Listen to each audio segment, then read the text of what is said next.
ROSTREVOR and Kilkeel, around and in between, there's more than a road full of speeding. Anywhere you stop on the banks of the loch, there's a feast for the eye full of freedom. Mountains every side, a painter's paradise, there can be no better place to be. So won't you come along to the sound of the song, together we'll see what we can see. What's that there?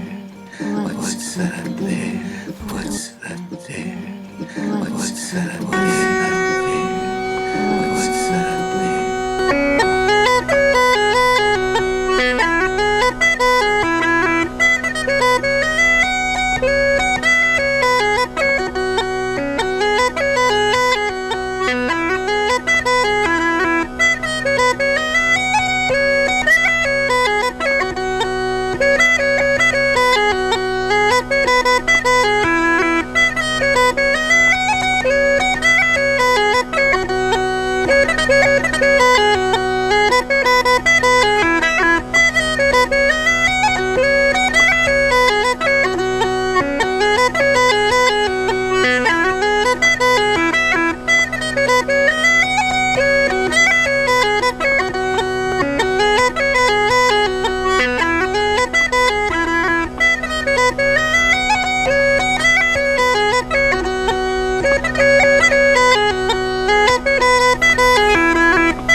Danny and Judith, that's beautiful, lovely music. Thanks, Tommy, thank you. How did the two of you get together, Judith, to play music? I went to Fiddler's Green one year, about 4 years ago, and went to the beginner whistle class, and Danny was teaching it, and I enjoyed myself.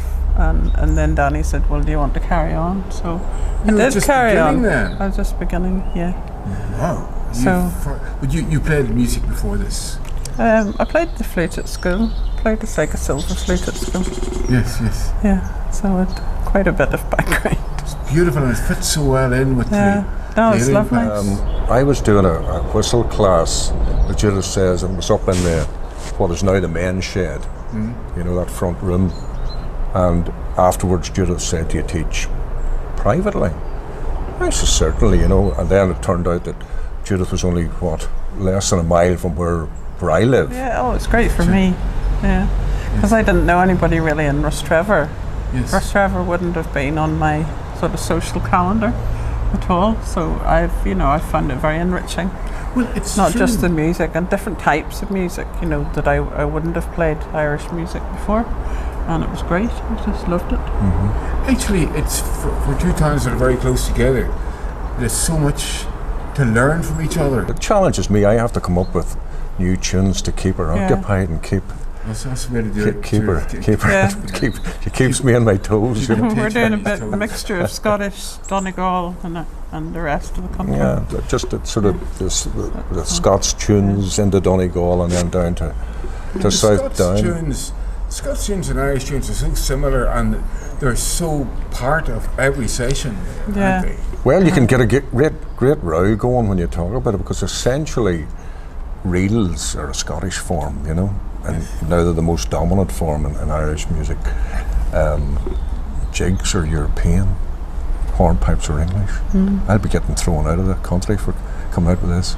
I think the only tune that is, well, I mean, of course, there are great airs, you know, from beyond O'Carolan and since, you know, but the slip jig or hop jig is the only thing that we can definitely say, well, that's definitely ours, you know. Yes. But I mean, there was great crossover anyway. We tend to think in terms of modern transportation, you know, well, it's only a hop of, but you know, the people of Scotland, and particularly the north, they jerked back and forward all the time on boats, you know, and thought nothing of it, you know. And there's great music in Kilkeel. There's a lot of very musical people in Kilkeel, so it would be nice if we all got together and played. And we've got a flute maker in Kilkeel as well. Is that right? Yep. Paul Irvine was making the flutes, yeah. Down on the Harbour Road. Oh, silver flutes or wooden flutes? They're wooden flutes. They're his main market at the moment is for the flute bands. All right. But he's got all the setup for everything else. So I had mine down to get a bit of work done on it. So it's great to have that depth of product in the town. Yes, absolutely. And then we've got a drum maker, one of those, you know, those sit-on Oh, the rectangular drums. cajon, or what do you call We've the got cajon? a maker of those in Kilkeel as well. So it's Well, Danny, I knew you were a man of words, but I didn't think you could put them together the way you do in this poem that I hope you would give to us. The one about the stone speaking to us. Well, as you know, Tommy, I now live in the townland of Kilfegan, Yes. and I was amazed that within 100, 200 yards of where I live, there's the Kilfegan Dolmen, and I'd never heard of it before. And I was quite amazed when I first went across and had a look at it, you know. And it's intrigued me. You know, this huge, the capstone weighs about 40 tons, they reckon, you know, which in the farmer says, that's about 7 times the weight of a good tractor, you know. See that, where their priorities lie, you know. Yes. But it has something that's intrigued me about what were the people like who built it, you know, what technology did they use, and what importance they ascribed to it, you know.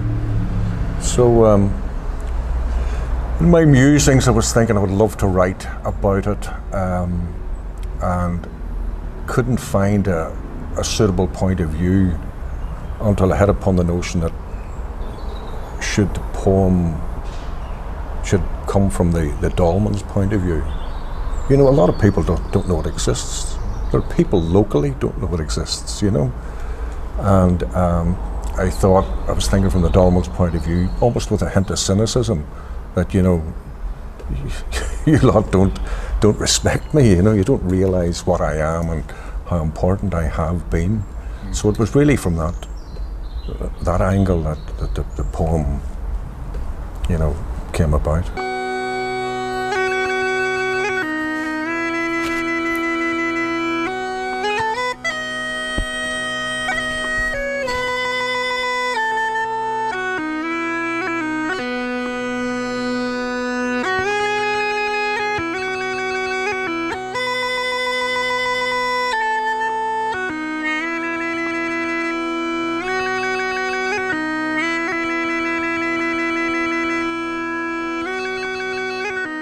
Go ahead and tell me what you see. A hunched and humbled curiosity. A bloated boulder beetle on its knees. My head too heavy for the rest of me. My megalithic limbs are sunk in scree. My mighty granite's missing majesty. But don't forget For here within these stones, I still protect your forebears' ancient bones. In Neolithic night to me they came, with shaking sistra, hoisted tongues of flame. For he could not be reached except through me, my mouth the ingress to eternity, my portal central to the sacred rite. For them, I was the door into the light.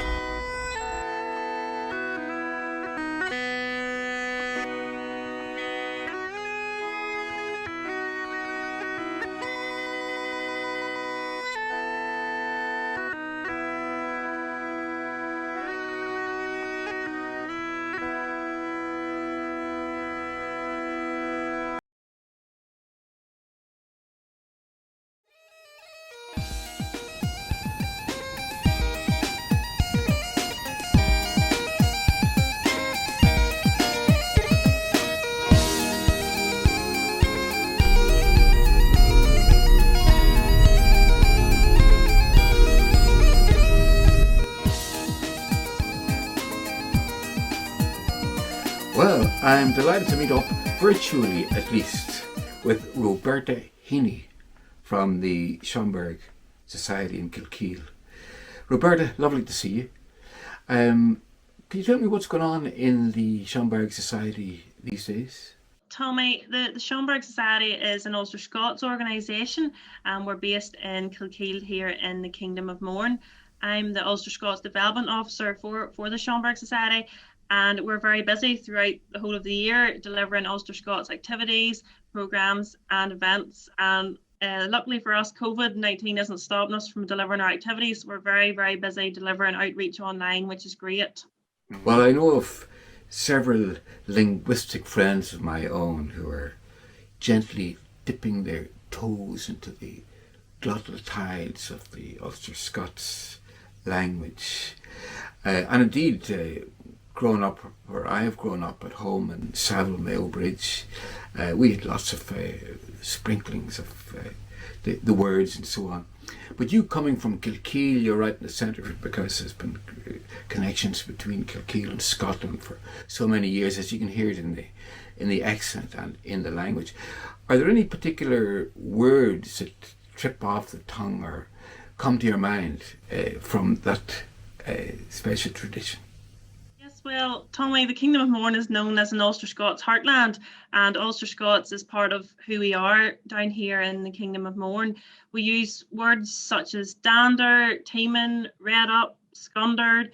These are words that we all use day and daily. And you know, Tommy, a lot of people don't even realise they are Ulster Scots, and we're speaking them as part of our everyday language. So we use a lot of the words down here in the Kingdom of Mourne, and we're very proud of our language. It makes us a wee bit different from everybody else. Sometimes it's words that you don't find in the dictionary which are most endearing and enriching and interesting. I remember when we all went to school, we were told, don't be talking that sort of talk. Doors and floors. Talk proper English. Of course, we've learned as time goes on that these local things are very important and very enriching to bring out what's actually inside us. But you're also involved in the dancing tradition, Roberta. Could you tell us about that? I'm not the dance tutor now, but I am the chairperson of the Kirknara School of Dance, which is our Scottish Highland dance school based here as part of the Schomburg Society. We have dance classes in Kilkeel and also in Annalong, and we do a lot of outreach of Scottish Highland dancing into the local schools and local youth organisations. So it's a big part of our organisation, Tommy. Well, unfortunately, due to the COVID restrictions, we can't actually see any of the dancing live, of course, as such. But we do have a video. Maybe tell us about that. We do indeed. Our Kirknara dancers are still kept busy. They're practicing twice a week on Zoom, online, and they're really enjoying that. And can anyone go along and join in or learn the different dances, Roberta? Absolutely. Yes, absolutely. Our dance classes, usually they take place in Reaver's House in Kilkeel or in Mullertown House in Annalong, but at the moment they're online due to the COVID-19 restrictions. But the classes are open to everybody, aged 4 and above. They're all more than welcome to come along, boys and girls.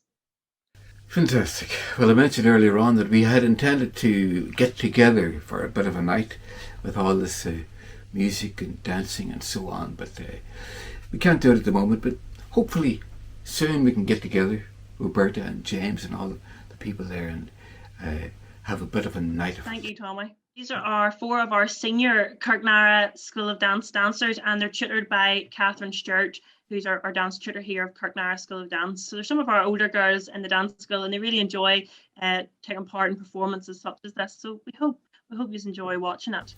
This is the Sailor's Hornpipe.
Wonderful stuff. Thank you very much, Jessica, Casey, Bethany, Morgan, and of course, Roberta, for making it all possible.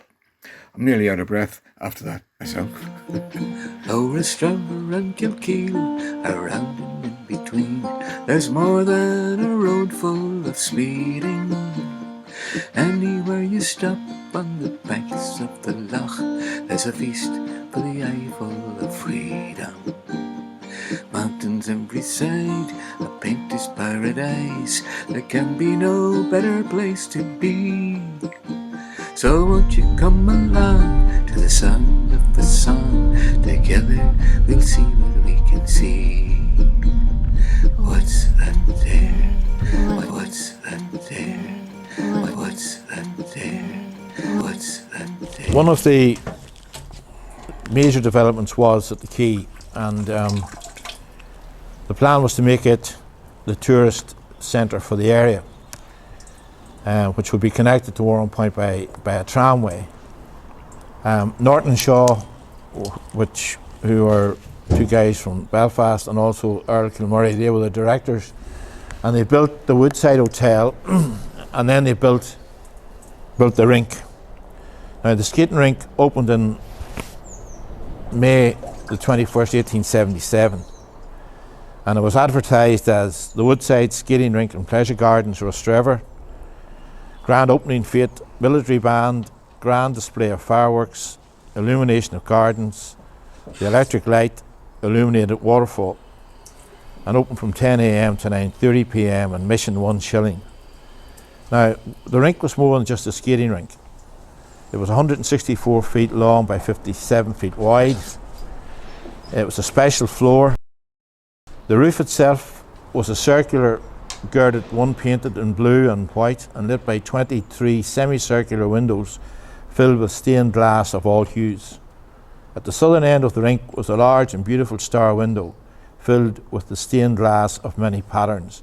And whilst the actual stained glass ain't there anymore, but the window is there on that gable wall.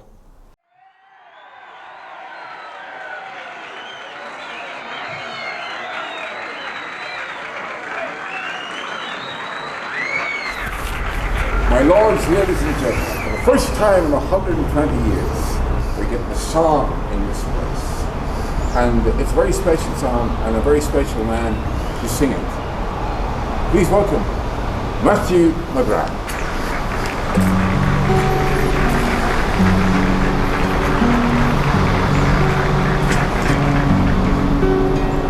Sid Percy French sang here and played here. So no better song than Percy French's The Mountains of Mourne. Oh Mary, this London's a wonderful sight, where the people are working by day and by night.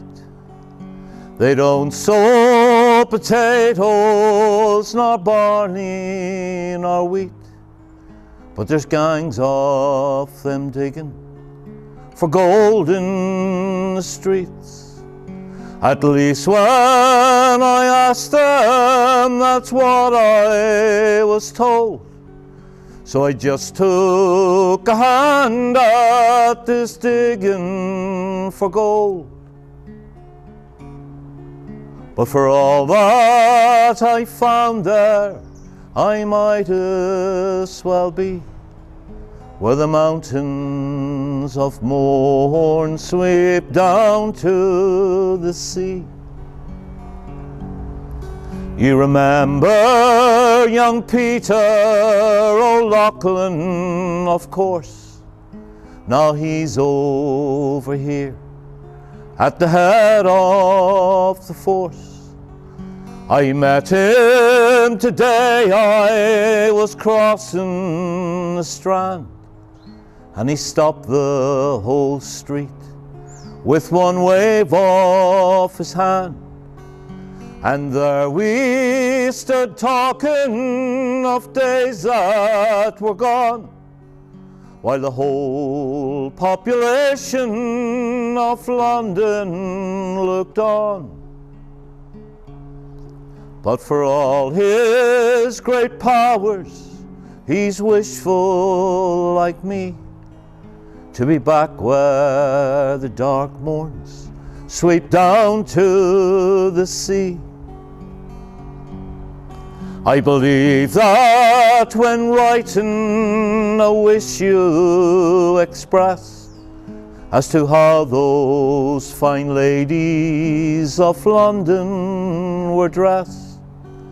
Well, if you believe me when asked to a ball, sure they don't wear no tops to their dresses at all. I seen them myself, and you could not in truth tell if they were bound for a ball or a bath. Don't be starting them fashions now, Mary Macree, where the mountains of Mourne sweep down to the sea. There's beautiful girls here, och, never mind, with beautiful shapes nature never designed. All lovely complexions, all roses and creme. And O'Loughlin remarked with regard to the same, that if off those roses you venture to sip, sure the colour will all come away on your lips. Now I'll wait for the wild rose that's waiting for me, where the mountains of Mourne sweep down to the sea. I've seen England's king from the top of the bus, though I've never met him, but he means to know us. And though by the Saxon we once were oppressed, still I cheered, God forgive me, I cheered with the rest.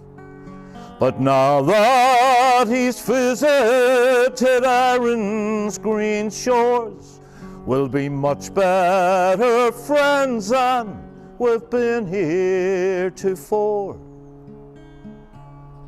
When we've got all we want, we're as quiet as can be, where the mountains of Mourne sweep down to the sea. It's good.